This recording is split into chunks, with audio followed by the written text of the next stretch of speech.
With me right now, former Reagan budget director David Stockman is author of a new book called Trump. And he kind of plays the same thing that we're all trumped here, not in a good or bad way, if we're ignoring some of these building deficits and piling on debt. Did any of the candidates last night address your concerns? Well, I think Governor Pence did a superb job. I mean, really, he was presidential, he was eloquent, he was compelling, and he was prepared.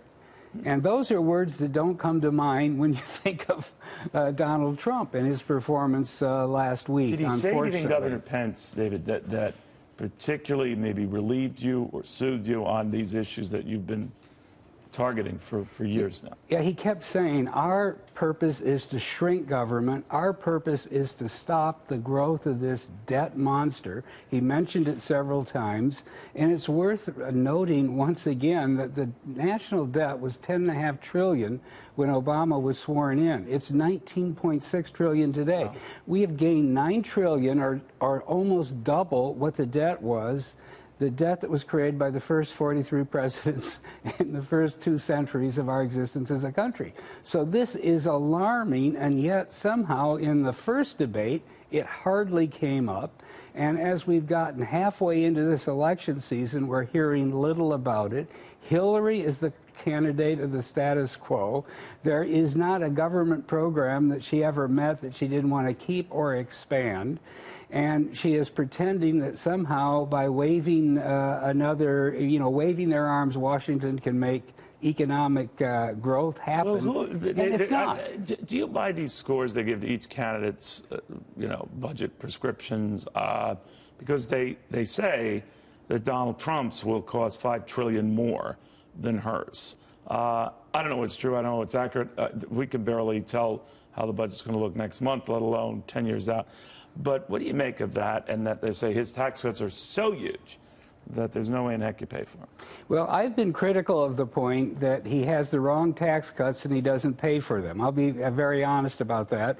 And Pence didn't get to that part of it last night, but he at least flagged the problem.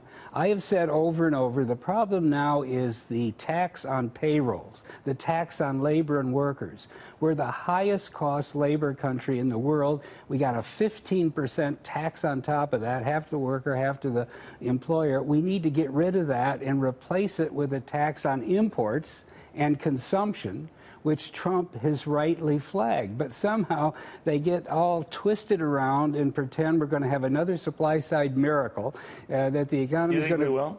I think we need to address the supply side, because that's where the problem is. I think taxes are too high. Regulation is horrendous. Well, the idea that it would create revenue. Now, what happened in the Reagan years is they spent that revenue. The problem in the Reagan years is we spent it. But beyond that, there is more revenue built into the CBO forecast than even a robust supply-side program will ever generate. So the problem with Trump and his advisors is they're counting it twice. It's already there, and it's not going to happen. And then they do the right thing, cut taxes, and they count it again. But they're not cutting the right taxes, and that's unfortunate, because he has alerted, the American people. He has connected with the Rust Belt that our trade situation is totally out of control.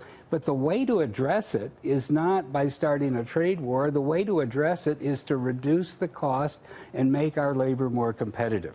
But bottom line, if you had your druthers, because you have problems with both candidates, you have fewer problems with Trump and Pence. Of course.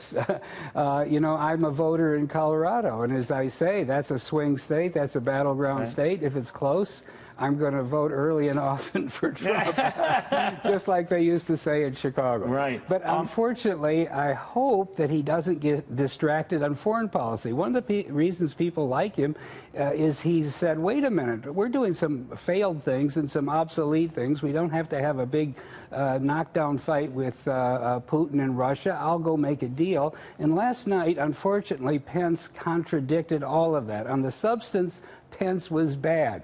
The liberal spinners this morning are saying he threw Trump under the bus because he didn't, defend some of his obnoxious language.